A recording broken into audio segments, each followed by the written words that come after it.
Hello everyone, I'm Cermo. I'm an expert on nothing and a jack-all.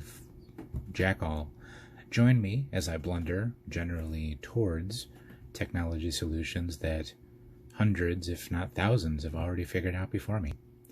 So I have received a bag of Amazon, a bagazon if you will, and I thought I'd make a video about my desktop computer setup and what I've done so far to enhance its utility. Now, please temper your excitement, especially if you've already noticed the Berry button on my keyboard. I am using a Raspberry Pi 4 as my work desktop computer. I've had it for a couple months. It's doing everything I want it to do, mostly being a receptacle for typed words, and it's unlikely that I will ever use it to a measurable fraction of its potential. So if you're not familiar with the Raspberry Pi, the word potential does not refer to the fact that it's a big, bad, snarling beast of a computer that will process your wife's panties off if you make the mistake of letting it in the same room as her. It is not. It's just a little guy. Its potential lies in its limitless versatility. It's tiny, it's very inexpensive, it runs Linux, and it's got a mess of these little pointy who's-its here that you can plug things onto to make them do the stuff. So if you know what you're doing with it, you can just buy the bare computer, program it yourself, and install it directly into your mech suit or giant robot or time machine, and you're off to the races. If not, you can buy a neat little package like this one from CanaKit, which includes an enclosure, a keyboard and mouse, not this mouse, but a perfectly adequate wired optical mouse, and a micro SD card with a, there it is, with a lovely, simple, lightweight, but feature-encrusted Windows-like GUI called Raspbian.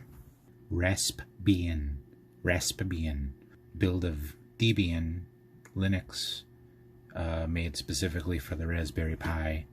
So it's called Raspbian. I don't know what anything I just said means either. And you can just start using it for things. It's got a full suite of productivity software on it, including not Word, not Excel, not PowerPoint, not Photoshop, and not Chrome. Well, it actually is Chrome. It's just not Google Chrome. The keyboard is a little chiclet thing, which is fine, because for the past year, this has been what I've been using just to write on my phone, and this thing has been great, very reliable, doesn't feel awful for a chiclet, charge lasts forever, and this new one feels at least as good, but is wired, doesn't have any misshapen buttons, like this weirdness, necessitated by the folding mechanism, and it has a hint of incline, so it's more comfortable immediately, and it's a USB hub too. Anyway, I don't want to get too into the weeds here talking about the Razzie, especially as we're nudging up against the current limits of my experience. My experience being, well, I know next to nothing about Linux. I mean, what it is, sure, and its historical context to a degree, but I've no experience using it until now. I've drifted away from and largely ignored the computing world since my last Windows XP system gave up its ghost like a decade ago. But my experience up till then includes, well, my first computer was a Commodore 64, followed by an 8 megahertz 286, 386, a couple of 486s, and then I started building my own AMD-powered computers. But yeah, I started with DOS, and it was familiar enough that even well into using Windows 95 and 98, there were times that it was more intuitive and faster for me to open a command prompt to do certain things. So while I only know a handful of Linux commands, I'm comfortable enough futzing around in a terminal window, and I'm slowly learning Linux commands for fun. Vice City General Command, measure temp. Hey. Sorry, needed to pause and put my wedding ring on just to let you all down easy. I'm obviously flattered by your hormone-soaked advances in the comments, but some looky filly already done took the ramble out of me. So I guess my point is, what is my point? My relationship with the Raspberry Pi so far is not like someone who owns a 1,000 horsepower hypercar and is only using it for grocery runs, although that's a familiar metaphor. It's more like I have one of those 6-wheel amphibious ATV things that can drive over anything and cross rivers, and I'm just taking it down the driveway once a day to get the mail, for now. So anyway, once I got everything up and running, one of the first things I wanted to do was figure out a UPS, or an uninterruptible power supply. I've recently moved to Delaware, and I gotta say the power delivery here has been infinitely more reliable than it was back in Indianapolis. But it's still always a good idea to make sure you're not going to suddenly have your work nuked by an unplanned shutdown, and especially when your hard drive for the moment is just a micro SD card. So the Pi is powered by USB Type-C, and I immediately wondered if a USB power bank might work as a UPS, but the answer for the most part is no. Many have wondered that before me and did the research, and while there are many power banks that will let you charge something else while the bank itself is plugged in, they will briefly interrupt power to what you have plugged into them when the power to the bank is interrupted, and that would make it an interruptible power supply, which is ever so slightly exactly the opposite of what we want. Luckily, there is one product out there that is, in fact, a power bank, but is also purpose-built to act as a UPS for USB Type-C devices. Here it is tucked away under my monitor. Step into the light where I can see you. It's the ZMI PowerPack Ambi 10K. And as you might guess from the name, it's a 10,000 milliamp hour battery pack. It has 2 Type-C ports, either of which can be used to provide power to the power pack, and either of which, or both, if you're using it on the go, can be used to charge your devices. Now, if you want to use it as a UPS, you need a specific type of power adapter. It needs to be PD capable, which is a term that was new to me. PD stands for power delivery, and for my purposes, the fast chargers that come with modern Samsung phones fit the bill. Second, the power adapter has to output to USB-C, so it needs to be USB-C to USB-C between the power adapter and the power pack. And luckily, this fast charge adapter that came with my wife's Note 20 fits that bill too. And even more luckily, she never ever uses it. In fact, her phone came with this, but not even a USB-C to USB-C cable. I'm using the cable that came with the power pack. And as you can see, computer's still on, happily running off of the power pack. And the power pack is acknowledging its role as a battery pack by flashing its battery meter. And this was not expensive. Believe me, if you see it here, it wasn't expensive. I think I paid about $25 for this. So that's been working great for a couple weeks now. No problems, except for one tiny issue, which is this button on the front of the power pack here. You can just barely see it. It's glossy black on glossy black. When you're using it on the go, it's the button you use to turn it on and to check the battery level. When you're using it as a UPS, it's the lose all your unsaved work button. So yeah, it's an uninterruptible power supply that can very conveniently become an interruptible power supply at the user's discretion. Being a bit of a clumsy oaf, I'm thinking I need to glue a cap over that button just to keep it from getting bumped. Hasn't happened yet, but I'm sure when it does, it'll be just devastating. So back to my bag of Zahn. I threw the bag away, so I'll stop referring to it now. I have a UPS now for the computer, and that's great, but unlike traditional big old chonker UPSs that deliver 110 volts to anything you care to plug into it, I cannot plug my monitor into this guy. So in the event of a prolonged power outage, what do if I need to save work and shut down? Sure, I can hit Control-S to save, and then I can hit bury button, up, enter, enter, and that will probably safely shut the computer down, but that's assuming a lot. That's assuming I know for a fact that the open document I wanted to save was the active window on the desktop, and it's assuming that I remember whether or not I had already saved the document at least once, so that Control-S was actually saving it and not just bringing up a prompt to name the file. And this is where the Linux geeks and Pi power users are like, oh, you just write a simple subroutine in fucking parcel tongue that detects fluctuations in the power delivery and automatically, yeah, that's not me. I'm sure there's a solution like that, and it's sincerely cool as hell that that's probably entirely possible to program a solution, but I need to come at it from a different direction. And besides, even beyond saving your work and shutting down, it would just be nice to have the option of a monitor that doesn't require mains power if mains power became unavailable or unreliable for some reason. Now, battery-powered or USB-powered HDMI monitors do exist, but they are generally designed to a price point I'm trying to avoid paying. There are also some surprisingly cheap ones. I've seen like 5-inch touch screens specifically designed for the Pi for like $50, but I just think we can do it cheaper. Cheaper and with more fiddly components. It needs to be at least a little bit bootleg to get my attention. So luckily, Pi users have come up with a solution to turn an Android phone, the battery-powered, high-quality OLED display you already own, and make it display an HDMI signal. Here's what I got. HDMI video capture device. HDMI in, USB Type-A out.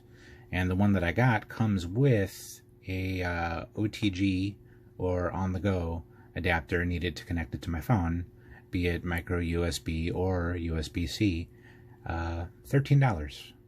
And that should be enough to get you up and running, but I honestly didn't know that an OTG adapter would be in the box, so I already went ahead and bought a couple of dangly dongles versions of the OTG adapter, because I don't love the idea of having all this stiff hardware just hanging out of my phone's tender butthole. You only need one, but these things insist on coming in pairs for some reason.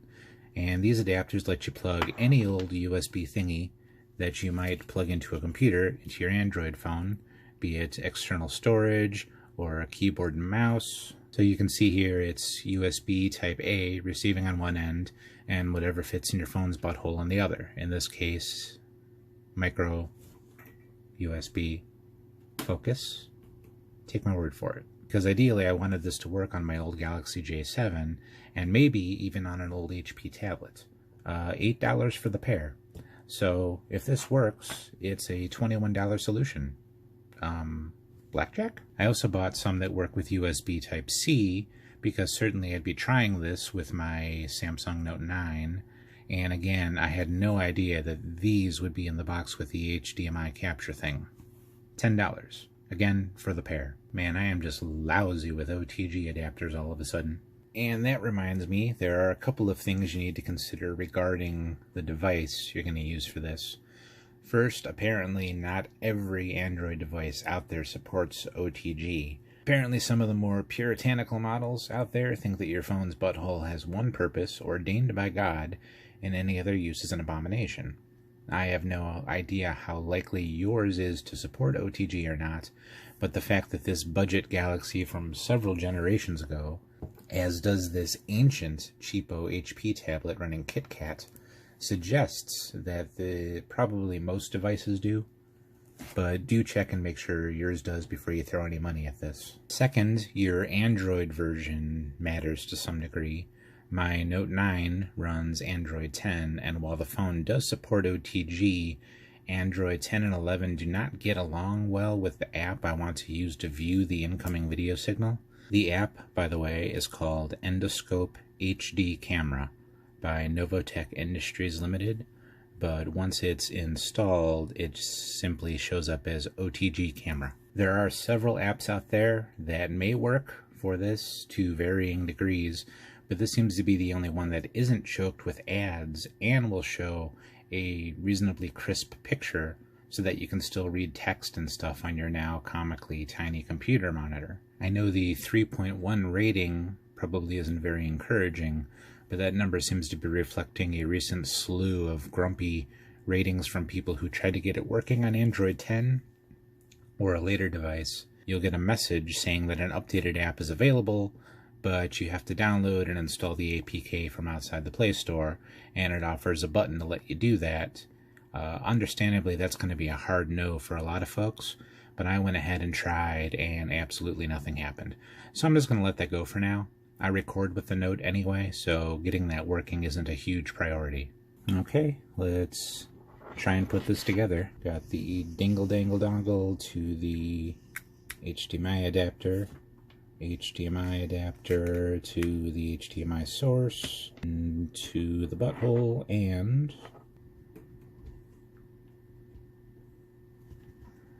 well, shit.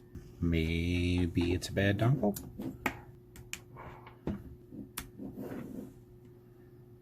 Damn it. Damn it. Triple mocha, damn it, and add a shot. You think I don't know what you're doing? You think you can embarrass me, and all of this will just be yours? Power of Christ compels you. The power of Christ. Alternately, I could just get Amazon to send a replacement. Oh, look. And Jesus damn it, Christmas. So, seizure warning, I guess, but certainly an interesting effect. Okay, this is turning out to be quite the journey. So while it's not impossible, it is pretty unlikely that both HDMI nugs are bad, and it's astronomically unlikely that my 1, 2, 3, 4 available OTG adapters are bad. Incidentally, I have made sure they work fine as OTG adapters aside from this. Plugged in my keyboard, and we're typing, and we're pointing. So until I can figure out why this refuses to work on my old Android 7 phone, I still have one path to explore to try and pluck this video clear of the jaws of defeat. There is still an APK out there with a version of the OTG camera app that will work on my Note 9, and I did find it. Someone was good enough to put a link in their review on the Play Store page, so I'm going to have to switch cameras to this guy, actually, so he could still be useful after all, and you'll be able to see, in the off chance it's never come up for you before, how you install an app from outside the Google Play Store. It's not difficult at all. You just need to be sure you trust the source of the app, because Google cannot vouch for it not being malware. In this case, one random complete stranger on the internet said it was okay, so yeah, I feel pretty good about it. So I've switched cameras. Actually, it's been a couple days too, and in the interim, I've gritted my teeth and watched what I've shot so far, and I didn't hate it, which is huge for me. But what's funny is, my first few attempts to record this, literally my first video for public consumption, my voice was a real problem, because I just sounded tired and sad, which makes sense if you know me, because I'm usually tired and sad, and not at all used to using my voice. I'm a very quiet person, but I watched YouTubers who are doing the sort of thing I'd like to be doing, like LGR and Techmoan and Aging Wheels, and tried to figure out my voice, and I guess where I ended up is just calm. Like, really, really calm. Hopefully audible, too. So right now I'm considering adding ASMR to the description of this video. I have no idea if I did or not. You know. Could you please tell me in the comments so I can know too? I probably won't, because I don't know much about ASMR. It's not really my bag, and I'm sure I'll be using the term wrongly. On the other hand, if I were going to let ignorance stop me from talking about things at length and what might be perceived as authority, I would never have made this video. Okay, back to the project. So, that's the URL for the file. We hit go, downloading, open. Android is like, nuh-uh. We say, yaha, and you're not my real mom. and install, and we're good to go. Okay, so here we go. Got Dingle Dongle version 2 HDMI nuggets. It's a source, and the pooper.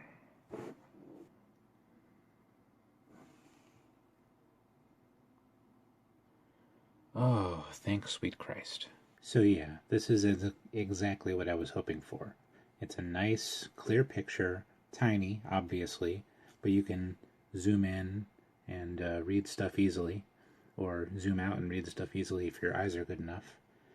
It's not perfect, but it's very usable, especially for the stated theoretical purpose of this whole exercise, which is as a backup display for if the power fails, or if you punch your monitor because you accidentally saw Piers Morgan's face.